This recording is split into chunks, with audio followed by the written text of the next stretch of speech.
In 1947, the United States government sealed the entrance to a bunker carved inside a mountain in rural Virginia. The men who built it believed a nuclear war was not a question of if, but when. They poured millions of tons of concrete, buried telephone lines under granite, and designed blast doors heavy enough to stop a shockwave that could flatten a city. Nearly 80 years later, those doors are still closed. The people who work behind them still rotate in shifts, and the war those builders feared has never officially ended. Across this country, behind fences you will never cross, and inside mountains you will never enter, there are places the United States has decided you simply do not get to see. Some guard secrets worth billions. Some guard secrets that have no price at all. These are the most forbidden places in America, and every one of them is real. Coca-Cola Vault, Atlanta, Georgia. A soft drink recipe sits behind more security than most banks will ever need.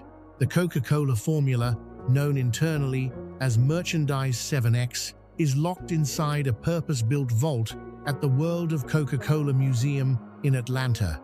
The vault requires a hand scanner, a keypad combination, and multiple additional layers that the company has never fully described. Roughly 1 million tourists visit that museum every year. Every single one of them stops in front of a locked steel door they will never open and takes a photograph. The original formula was kept in a SunTrust Bank vault for most of the 20th century. In 2011, Coca-Cola moved it to this custom facility. According to company policy, no more than 2 executives may know the complete recipe at any given time. Those 2 individuals are reportedly forbidden from flying on the same airplane. If one dies, the other can reconstruct the formula. If both die together, it could theoretically be lost. Could a modern food chemist reverse engineer it? Probably. The secrecy at this point is less about chemistry and more about mythology. The vault is the physical center of a brand identity worth over $200 billion. You stand in the Atlanta humidity outside that steel door and realize you are looking at the most profitable locked room in the history of American business. The air conditioning hums. The security light blinks green for authorized personnel only. You are not authorized personnel. What Coca-Cola built here is not really a vault. It is a monument to the idea that a secret kept long enough becomes more valuable than the thing it protects. And compared to the vaults buried deeper on this list, a soda recipe is barely scratching the surface. If that level of security over a drink recipe seems extreme, consider leaving a like on this video. Explore Danger covers the places most channels never touch, and that like helps this kind of content reach more people who want the real story. Granite Mountain Records Vault, Salt Lake City, Utah. Carved directly into the granite walls of Little Cottonwood Canyon, about 25 miles southeast of Salt Lake City, sits one of the largest archives on the planet. The Granite Mountain Records Vault was built in 1965 by the Church of Jesus Christ of Latter-day Saints. Its purpose is singular: preserving genealogical records for as long as stone can hold them. The vault currently stores over 3.5 billion images, microfilm, microfiche, digital media, birth certificates, marriage records, census documents, and family histories, stretching back centuries from countries across the globe. The granite provides a naturally stable temperature year-round, protecting fragile media without relying entirely on mechanical climate control. If the power failed tomorrow, the stone itself would keep the records safe. Access is limited entirely to church employees and authorized personnel. Hikers and rock climbers pass through the canyon regularly. They can see the vault entrance, they cannot enter it. A security gate marks the boundary between public trail and private archive with zero ambiguity. The records themselves are available to the public through the church's free family search database online. But the physical space, where 3.5 billion images of human history sit preserved in mountain rock, is a different matter. You stand at that gate and feel the cool air drifting from the canyon walls. Somewhere behind the steel and stone, a document records the birth of someone who lived 300 years ago in a village that no longer exists. That document survived wars, fires, and the collapse of entire nations. It will survive here, locked in granite, for as long as anyone cares to keep it. The question is not whether you can visit. The question is whether you would even know what you were looking at if you could. And what is buried inside the next vault on this list makes 3.5 billion records look like a filing cabinet. Google data centers, multiple U.S. location. Google processes approximately 8.5 billion searches every single day. The data behind those searches, along with the emails, documents, photographs, and cloud storage of billions of users worldwide, lives inside a network of massive data centers scattered across the United States. The largest American facilities sit in Douglas County, Georgia, and Mays County, Oklahoma. Additional centers operate in Iowa, South Carolina, Virginia, Nevada, and several other states. Not one of them is open to the public. The security is exactly what you would expect from a company holding the personal information of half the planet. Biometric screening at entry points, badge-controlled access at every interior door, armed security patrols at the perimeter. Even most Google employees cannot enter a data center outside their specific job assignment. The company has released promotional videos showing long corridors of blinking server racks bathed in blue light. Those videos are impressive. They are also the closest any outsider will ever get. Walk up to the perimeter fence of the facility in Douglas County on a summer afternoon. The Georgia heat presses against your skin. Beyond the fence, a low industrial building hums with the sound of cooling systems running around the clock. Somewhere inside that hum, your last search query is stored on a drive you will never touch. Your last email sits on a server you will never see. The building holds more personal information than any library, any government archive, any bank vault in human history. And it is guarded by people whose job is to make sure you never confirm that with your own eyes. Google has said publicly that physical security is non-negotiable. The distance between a promotional video and actual access is as wide as distances get. If you have ever wondered what happens to all the data you create online, drop a comment below. Explore Danger wants to know, does this kind of restricted access make you feel protected or uneasy? Robbins Island, New York. Peconic Bay stretches quietly off the eastern end of Long Island, and sitting in its center is a 435-acre island that almost nobody alive has ever set foot on. Robbins Island was purchased at auction in 1993 for $11 million by Wall Street financier Louis Bacon. Before he bought it, the island had been damaged by decades of logging, invasive species, and neglect.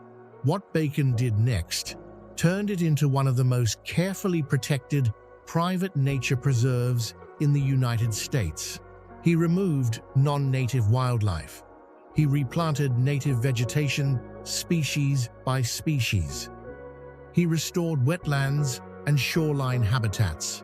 Today, Robbins Island holds one of the largest and healthiest turtle populations in New York State. Osprey Nest, along its edges. The ecology functions the way Long Island's coastline looked before European settlement. Access is restricted to Bacon, his family, his personal guests, and the caretakers who manage the property. No tours, no shoreline landings, no exceptions. Bacon has stated publicly that allowing visitors would compromise the conservation work the island represents. From the water, you can see the tree line. You can hear birds calling across the bay. The salt air carries the smell of clean marsh grass. You cannot dock, you cannot anchor, you cannot walk the trails that wind through some of the most pristine coastal forest left in the northeastern United States. The irony is sharp. A single man's fortune locked away one of New York's healthiest ecosystems from the public that might benefit most from seeing it. Whether that is preservation or possession depends entirely on who you ask. Either way, you are not getting an invitation, and the next island on this list has a history far darker than conservation. North Brother Island, New York City, New York. You can see it from the Bronx shoreline. A small island in the East River, heavy with overgrown trees, sitting between the mainland and Rikers Island.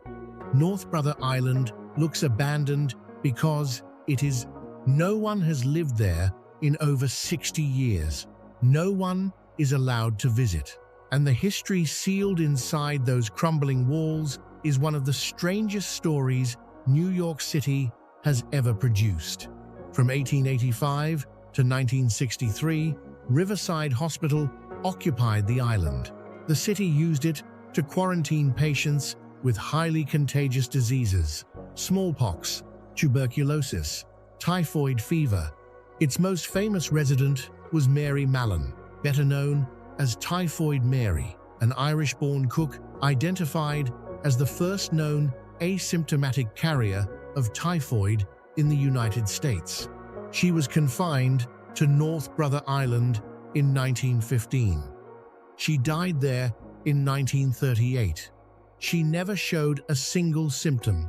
After the hospital closed, the island served briefly as housing for returning World War II veterans, then as a drug rehabilitation center. That shut down in 1963. Since then, the buildings have been swallowed by vegetation. Trees grow through collapsed floors. Vines cover every surface.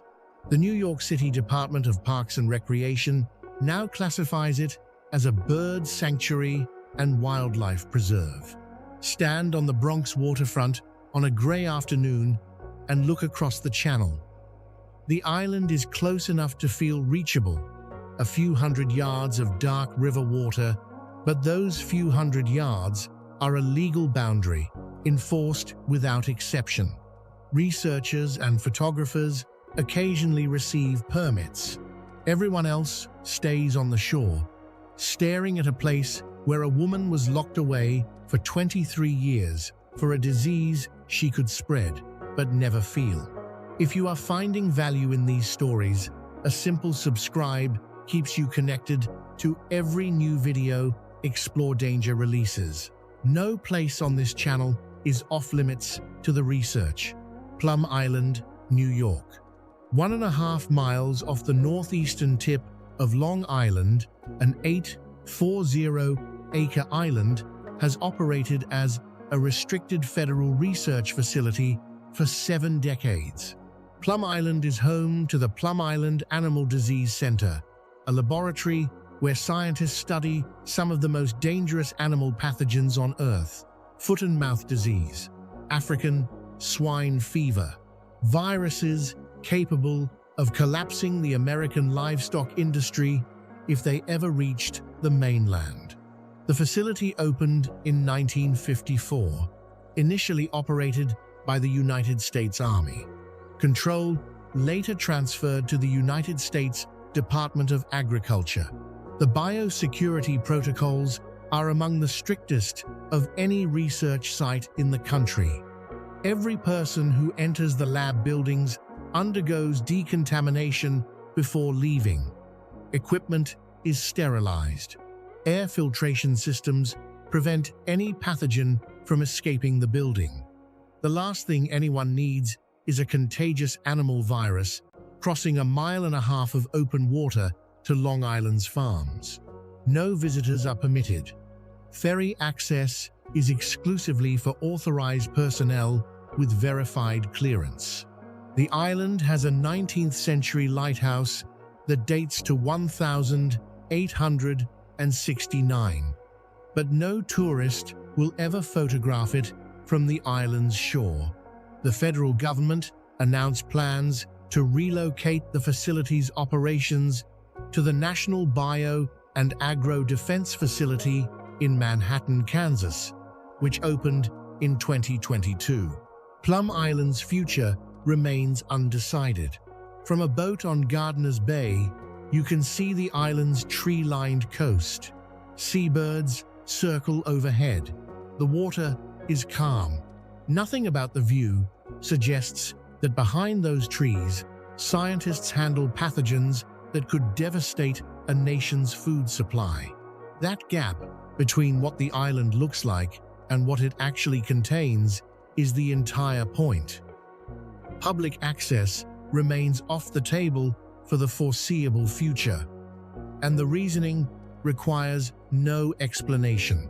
But secrecy takes an entirely different form when the most powerful men in America gather behind a locked gate in the California redwoods.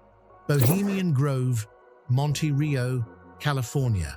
Every July, approximately 2,700 acres of old-growth redwood forest in Sonoma County, California, become the most exclusive gathering place in the Western Hemisphere.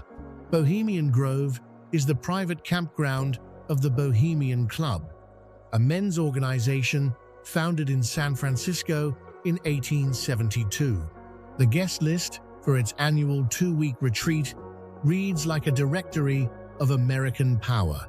Presidents, cabinet secretaries, Fortune 500 chief executives, military leaders, heads of major financial institutions. Richard Nixon attended before his presidency. Ronald Reagan did the same. The gathering is defined by a ritual called the cremation of care, a theatrical ceremony held at the base of a 40-foot concrete owl statue. Participants symbolically burn an effigy representing worldly burdens. The club's motto is "Weaving spiders come not here," meaning business dealings are supposed to stay outside the gate. In 2000, journalist Alex Jones infiltrated the grounds and filmed the cremation of care ceremony. The footage circulated widely. The club responded by tightening its perimeter security. Today, trespassing on the property is prosecuted. Security patrols move through the surrounding forest around the clock during the annual gathering. Stand on the road outside Monte Rio during a July evening. The redwoods rise hundreds of feet overhead. The air smells of damp bark and fog. Somewhere past the gate, behind layers of private security, men whose decisions shape American policy and global markets are eating dinner together in a forest. You can hear nothing. You can see nothing. The gathering is not secret in the way a military base is secret. Its existence is reported in the press annually. But the boundary between public knowledge and private access has never been more deliberately drawn. If this kind of hidden power structure fascinates you, share this video with someone who has never heard of Bohemian Grove. Most people haven't. NSA Utah Data Center, Bluffdale, Utah. In 2013, a 29-year-old NSA contractor named Edward Snowden told the world exactly how much of its private communication the United States government was collecting. The facility, where a significant portion of that collected data is stored, sits in the desert, outside Bluffdale, Utah. The NSA's Utah data center spans approximately 1 million square feet. It cost $1.5 billion to build. It opened the same year the world learned what it was for. The complex is designed to store intercepted communications and intelligence data from surveillance programs whose scale, according to Snowden's leaked documents, was substantially larger than most American citizens had imagined. Phone metadata, email content, internet browsing records. The infrastructure to process and retain that information at a volume measured in units most people have never heard of. Yottabytes, that is 1 trillion terabytes. The perimeter is fenced and continuously monitored. Biometric access controls and badge verification systems govern every entrance. Armed security is visible at checkpoints along the surrounding roads. You can drive past the facility on public roads outside Bluffdale. You can see the low, sprawling buildings and the massive cooling towers that prevent the servers from overheating. The Utah desert sun bakes the asphalt around you. The facility hums with the sound of machines processing information that may include your own. The irony has been noted by virtually every journalist who has covered the site. A building constructed to store the surveillance data of billions of people is itself under constant surveillance. The people inside watch the world. The cameras outside watch them. Nobody watches comfortably, and the security around this facility is still modest compared to what guards the gold reserves at the next entry on this list. Fort Knox Bullion Depository, Kentucky. Approximately 147.3 million troy ounces of gold sit inside the United States Bullion Depository at Fort Knox, Kentucky. At current market prices, that stockpile is worth well over $300 billion. The building that holds it was constructed in 1936 with walls of granite, a roof engineered to withstand aerial bombardment, and a vault door weighing more than 20 tons. The combination to open that door is split among multiple staff members. No single person alive knows the full sequence. The depository sits within the boundaries of the Fort Knox Army installation, which adds an entire military base worth of armed personnel, armored vehicles, and controlled access points around an already impenetrable structure. The two-story building itself is relatively modest in size. It does not need to be large. Gold is extraordinarily dense. A single cubic foot weighs over 1,200 pounds. In 1974, a small group of congressmen and journalists were permitted a brief visit inside the vault. It was the first and only time in the depository's history that outsiders were allowed entry. That was over 50 years ago. Every request since has received the same answer. A former Treasury official once summarized the government's position: the gold is there. It has always been there. We just don't feel the need to prove it very often. Drive along Bullion Boulevard on a spring morning in central Kentucky. The landscape is green, flat, gently rolling. The depository appears on your right. It looks almost quaint from the road, a rectangular granite building surrounded by a fence. But the fence is the outer layer of a security apparatus that has not been breached in nearly 90 years. The air smells like grass and warm stone. Behind that stone sits a fortune large enough to reshape the global economy. You will never touch it. That amount of gold is difficult to comprehend. If you stacked every ounce into bars, the pile would weigh over 4,000 tons. Let that number settle, and then consider that the next entry protects something even harder to quantify: than gold.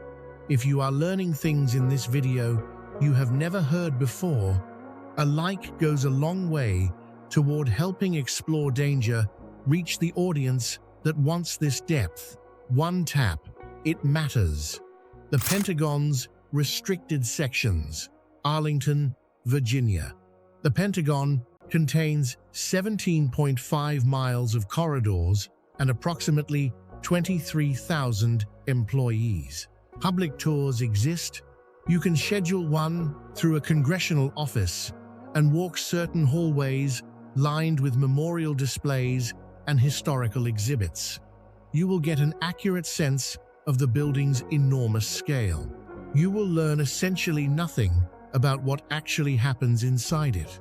The headquarters of the United States Department of Defense is one of the most secure buildings on the planet. The operational spaces, the rooms where military strategy is debated, where intelligence assessments are processed, and where orders affecting global security are issued, sit behind access controls that most Pentagon employees themselves cannot penetrate. Biometric scanners, cipher-locked doors, compartmented security clearances that determine which corridors a person can even walk down. The building was constructed in just 16 months during World War II, completed in January 1943. Its five-sided design was not chosen for symbolism. It was shaped to fit the plot of land originally selected for the site, which was later changed. The design stayed. 5 concentric rings of offices connected by 10 spoke-like corridors create a layout so efficient that any 2 points in the building can be reached within 7 minutes on foot. Stand in the center courtyard on a clear afternoon. Government employees eat lunch on benches around you. The sky is open above the 5-story walls. The normalcy of the scene is almost disorienting. Sandwiches and coffee cups and quiet conversations happening at the exact center of the American military command structure. Somewhere in the rings above and around you, behind doors you do not have clearance to approach, people are making decisions whose consequences you will read about in tomorrow's news. The tour shows the building. The building hides the work. The White House Situation Room, Washington, D.C. You have seen the photographs. A president leaning forward in a chair. Advisors crowded around a conference table. Screens on every wall showing live feeds from places the public will never know about. The Situation Room is located in the basement of the West Wing and has served as the nerve center for some of the most consequential decisions in modern American history. The room is actually a complex of conference rooms and watch floors, renovated most recently in 2007 during the George W. Bush administration. It operates around the clock, staffed by personnel drawn from the intelligence community, the military, and the National Security Council. The communication systems inside are among the most secure in the federal government. Information that passes through this space is classified at levels most government employees will never access in their entire careers. The White House offers limited public tours arranged through congressional offices. Those tours cover the East Wing, certain ceremonial rooms, and selected public spaces. The Situation Room is not on any version of that tour. It has never been. The photographs that exist of the interior are released selectively and deliberately by the administration, always showing exactly what the White House wants seen and nothing more. Walk past 1600 Pennsylvania Avenue on a weekday afternoon. Tourists press against the iron fence. The White House looks almost residential from the street. Limestone walls, manicured lawn, a building designed to project calm. But directly beneath that calm, below the ground you are standing on, a room full of people is processing intelligence from every conflict zone on Earth in real time. The surface says democracy. The basement says command authority. You will visit neither on your own terms. The next restricted site on this list tested weapons powerful enough to reshape the surface of the Earth itself. Subscribe now if you want to see every entry Explore Danger publishes. The list only gets more extreme from here, and missing what comes next would be a mistake. Nevada National Security Site. Nevada, between 1951 and 1992. The United States detonated 928 nuclear devices at a single location in the Nevada desert. 100 of those were atmospheric blasts, meaning the fireball rose into open air above the desert floor. The craters those detonations left behind are still visible on satellite imagery today. Some of them will be visible for thousands of years. The Nevada National Security Site, formerly called the Nevada Test Site, covers over 1,360 square miles of desert, roughly 65 miles northwest of Las Vegas. During the 1950s, tourists in downtown Vegas would gather on hotel rooftops to watch the mushroom clouds rise on the horizon. The government did not discourage it. Casinos advertised viewing parties. The blasts became entertainment before anyone fully understood the long-term consequences of atmospheric fallout drifting across populated areas. The site remains active today. The National Nuclear Security Administration conducts subcritical nuclear experiments, high-explosive tests, emergency response training, and classified defense programs on its grounds. Access is restricted to authorized government and contractor personnel with appropriate clearance. Occasional public tours have been offered on an extremely limited basis. Those tours are controlled, cover only designated areas, and never approach the active or most sensitive zones.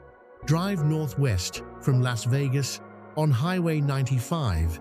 The desert opens flat and wide on all sides. The sky is enormous. After an hour, the road passes near the site's boundary. Chain-link fencing and concrete posts appear alongside the highway. Warning signs mark distances you cannot cross. The heat shimmers off the pavement. The landscape beyond the fence is scarred, barren, and unlike anything else in the continental United States. You are looking at the ground where humanity rehearsed its own extinction 928 times and then decided to keep the lights on. The Earth remembers every single one. Cheyenne Mountain Complex, Colorado Springs, Colorado. Beneath 2,000 feet of solid granite in the Colorado Rockies sits a facility designed to survive the end of the world. The Cheyenne Mountain Complex was built between 1961 and 1966 as the command center for the North American Aerospace Defense Command, NORAD. Its mission was simple and terrifying: keep functioning while nuclear weapons destroyed everything above it. The complex consists of 15 buildings, constructed inside excavated chambers within the mountain. Most of those buildings are mounted on massive steel springs, each weighing over 1,000 pounds, designed to absorb the shockwave of a nuclear detonation striking the mountain's exterior. The blast doors at the entrance weigh 25 tons each and can seal the complex from the outside world in under 45 seconds. No public tour exists. No visitor center. No museum. No adjacent exhibit explaining what the facility does. The complex is still operational, still classified in key respects, and still maintained at a security level consistent with its original purpose. The only people inside are military and civilian personnel with specific assignment orders and clearance levels that most service members will never hold. Drive along the road that winds past the mountain's base near Colorado Springs. Ponderosa pines climb the lower slopes. The granite above is gray and ancient. Somewhere behind the rock face, inside a hollowed chamber where sunlight has never reached, a room full of screens tracks every object in North American airspace in real time. The mountain does not look like a command center, it looks like a mountain. That is the design working exactly as intended. Everything visible is stone and trees and sky. Everything that matters is buried, where no weapon yet built can reach it. A place designed to outlast nuclear war is difficult to top. But the next entry has been sealed from the outside world for over a century, and its story involves no technology at all. Niihau, Hawaii. 17 miles off the western coast of Kauai, a 70-square-mile island has been closed to the outside world since 1915. Niihau is known as the Forbidden Island, and the name is not a marketing term. It is a legal and physical reality enforced by a single family for over 160 years. In 1864, Scottish widow Elizabeth Sinclair purchased Niihau from King Kamehameha V for $10,000 in gold. Ownership has passed through her descendants to the Robinson family, currently represented by brothers Bruce and Keith Robinson. When Aubrey Robinson restricted all outside access in 1915, the island entered an isolation so complete that it has no parallel anywhere in the United States. The 2020 census counted 84 permanent residents, all living in the single village of Pu'uwai. Hawaiian is the primary language. There are no paved roads, no hotels, no stores. The school runs on solar power. Residents work on the Robinson family ranch, farm, and fish. They live rent-free. Niihau is the last place on Earth where Hawaiian is spoken as a first language in daily life. Hours after the attack on Pearl Harbor, on the 7th of December, 1941, a Japanese pilot crash-landed his damaged Zero fighter on Niihau. The residents, completely cut off from outside communication, had no idea their country was at war. They treated the downed pilot with traditional Hawaiian hospitality. The standoff that followed, now called the Niihau incident, lasted a full week before the pilot was subdued. A world war arrived on Niihau 7 days late. From a helicopter tour originating on Kauai, you can land on a beach for a few hours. You cannot visit the village. You cannot speak with residents. You cannot see the island's interior. The salt air, the white sand, the sound of waves against volcanic rock, that is all you get. Then you leave. The isolation of Niihau is extraordinary, but at least you know where it is. The next entry exists in a desert where even the boundaries are classified. If Niihau's story moved you, share this video with one person who has never heard of the Forbidden Island. Stories like this deserve a wider audience. Area 51, Nevada. The United States government did not officially acknowledge that Area 51 existed until 2013. By then, the facility had been the subject of more conspiracy theories, Hollywood films, and internet speculation than any other restricted site in American history. The acknowledgement changed nothing about access. You are not getting in. The warnings posted at the perimeter state that deadly force is authorized against trespassers, and those warnings are not decorative. Area 51 is a classified United States Air Force installation at Groom Lake in the Nevada desert, approximately 83 miles northwest of Las Vegas. Since the 1950s, it has been used for the development and testing of experimental and classified aircraft.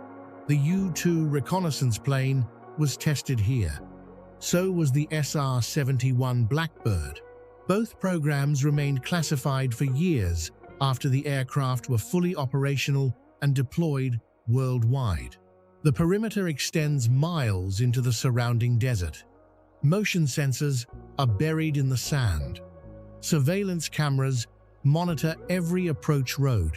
Security patrols in unmarked vehicles respond to any movement near the boundary.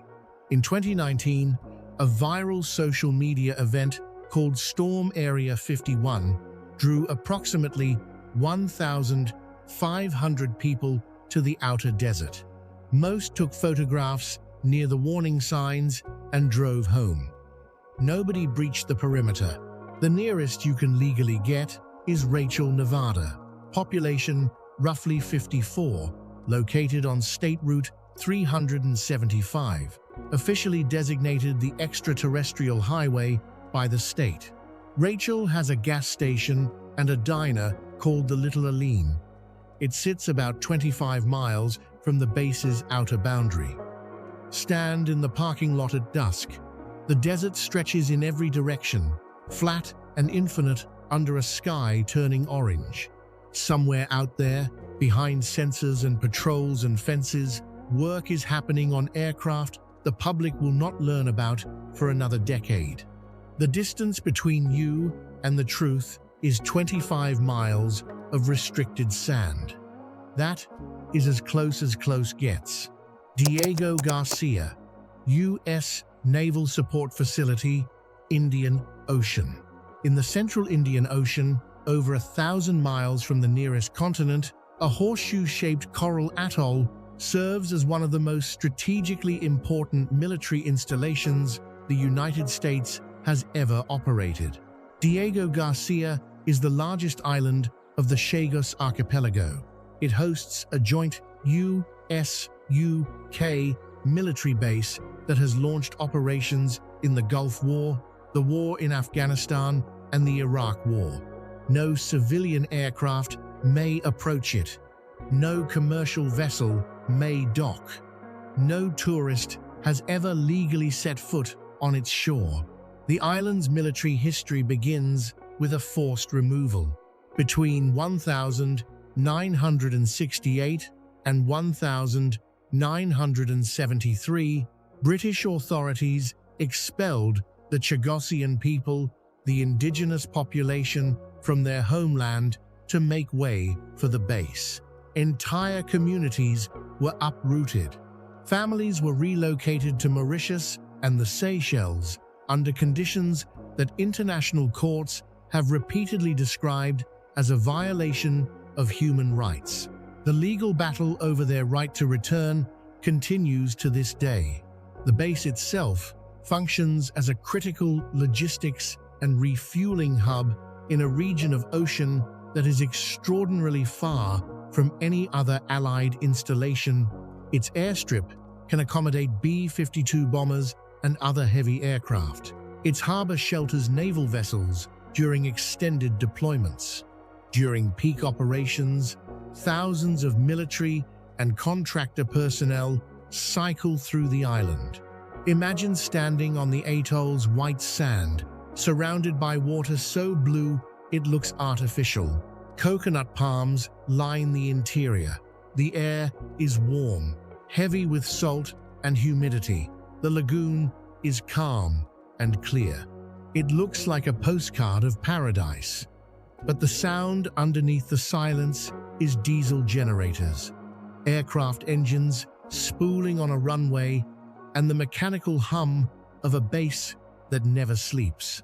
Diego Garcia is a piece of the United States military machine, placed in the most remote location imaginable. The people who were born there cannot return. The people who work there cannot talk about it. And the rest of the world can only see it on a satellite image. What the government hides in the Indian Ocean is significant, but what it hides inside American mountains is designed to survive the collapse of civilization itself. Drop a comment below if you have ever served at a facility you were not allowed to discuss. Explore Danger respects the silence, but this community values the stories you can share.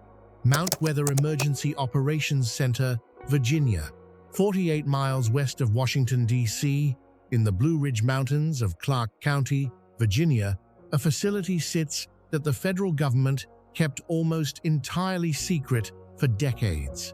Mount Weather is the primary emergency relocation site for senior officials of the United States government in the event of a catastrophic national emergency. If Washington ceases to function, this is where the surviving leadership is supposed to go. The facility includes underground bunkers, a hospital, an independent power plant, a water treatment system, dormitories, and communications infrastructure designed to maintain government operations completely independent of the outside world. It was constructed during the 1950s under the Federal Civil Defense Administration and is currently operated by FEMA. Mount Weather's existence became public knowledge largely by accident. In 1974, a TWA flight crashed into the mountain nearby. Emergency responders and journalists arrived at the scene and began noticing the facility's infrastructure. Reporters asked questions.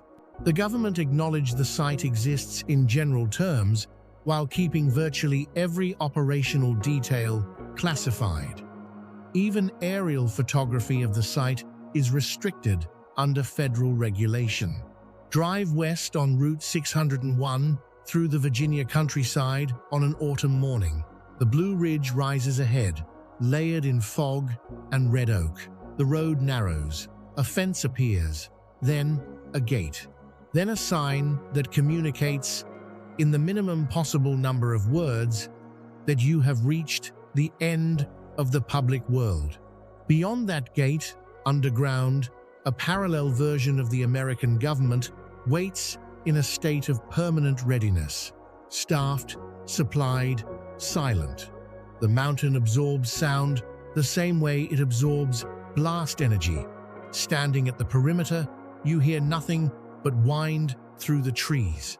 The facility behind those trees could run the country without ever opening the door. If you think Mount Weather sounds extreme, know that its mirror facility is carved into a mountain in Pennsylvania, and its Cold War history is even more deeply buried. Raven Rock Mountain Complex, Adams County, Pennsylvania. 14 miles from Camp David, inside a Granite Mountain in Adams County, Pennsylvania, the Department of Defense built its backup brain. Raven Rock, known as Site R, was constructed beginning in 1950 as the alternate command center for the entire U.S. military in the event of a nuclear attack on Washington. If the Pentagon is destroyed, Raven Rock is designed to replace it. The complex is tunneled deep into the mountain's granite core. It includes offices, a power generation facility, a water treatment plant, and the communications infrastructure necessary to coordinate military operations across every branch of the armed forces independently and indefinitely. The facility operates on the assumption that the outside world may no longer be functional. Everything inside is designed to run without it. Raven Rock gained a slightly higher public profile after Dick Cheney's memoir described his transport to the facility on the 11th of September 2001. As part of continuity of government procedures, senior officials were moved to hardened sites within hours of the attacks. Cheney's description confirmed what defense analysts had long suspected. Raven Rock is not a relic. It is active, maintained, and staffed at readiness levels consistent with its original Cold War purpose. The surrounding area is a military installation with a secured perimeter. There is no public access, no signage beyond security warnings. Drive through the farmland of southern Pennsylvania in early spring. The fields are muddy and green. Barns dot the landscape. The mountain rises ahead, covered in bare hardwood trees, still weeks from leafing out. Nothing about the scenery suggests that inside that hill, a military command center capable of directing nuclear forces is operational right now. The mountain looks like every other mountain in the Appalachians. It is not like any of them. The door is closed. The people inside are waiting for a day everyone hopes never comes. A like on this video tells the algorithm that real, in-depth content about places like Raven Rock matters. One tap helps this reach the audience that wants substance over clickbait. CIA Headquarters, Langley, Virginia.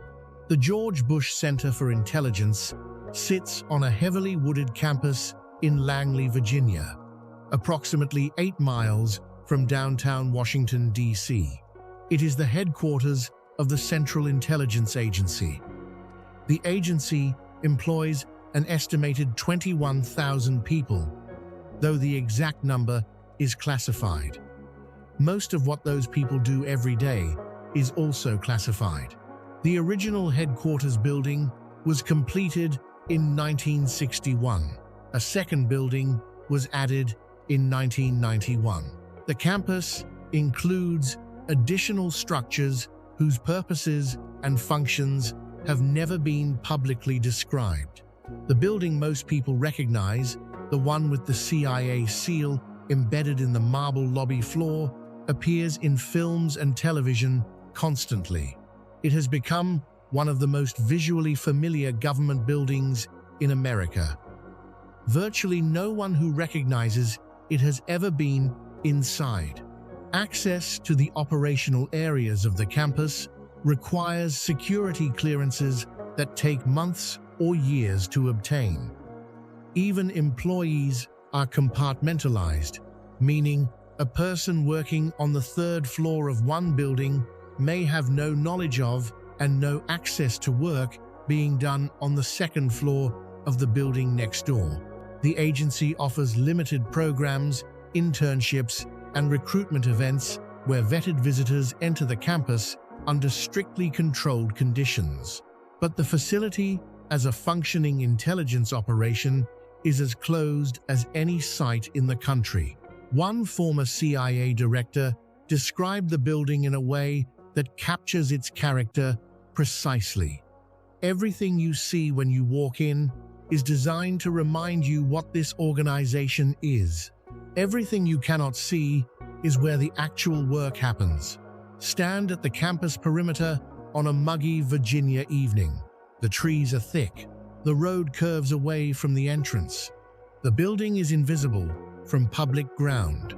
The most powerful intelligence agency in the Western world operates behind a tree line you could drive past without knowing it was there. That invisibility is not an accident.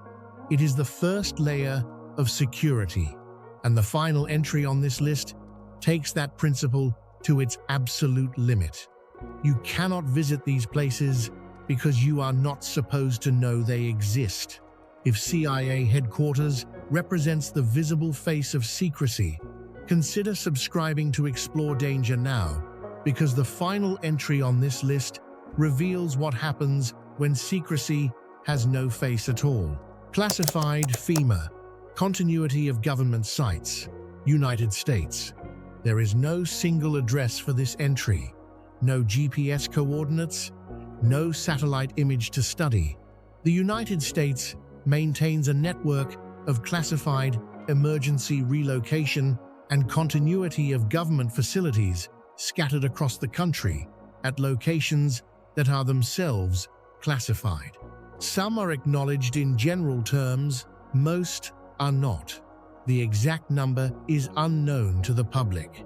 Estimates from defense analysts and investigative journalists suggest dozens of hardened sites exist beyond the well-known examples of Mount Weather and Raven Rock. These facilities range from Cold War-era fallout shelters embedded inside government buildings across Washington, D.C., to hardened communications bunkers in rural locations, to underground installations that appear in federal property records only as unremarkable office buildings or maintenance facilities. Some are maintained by FEMA, some by the Department of Defense, some by agencies that do not publicly acknowledge their involvement in continuity planning.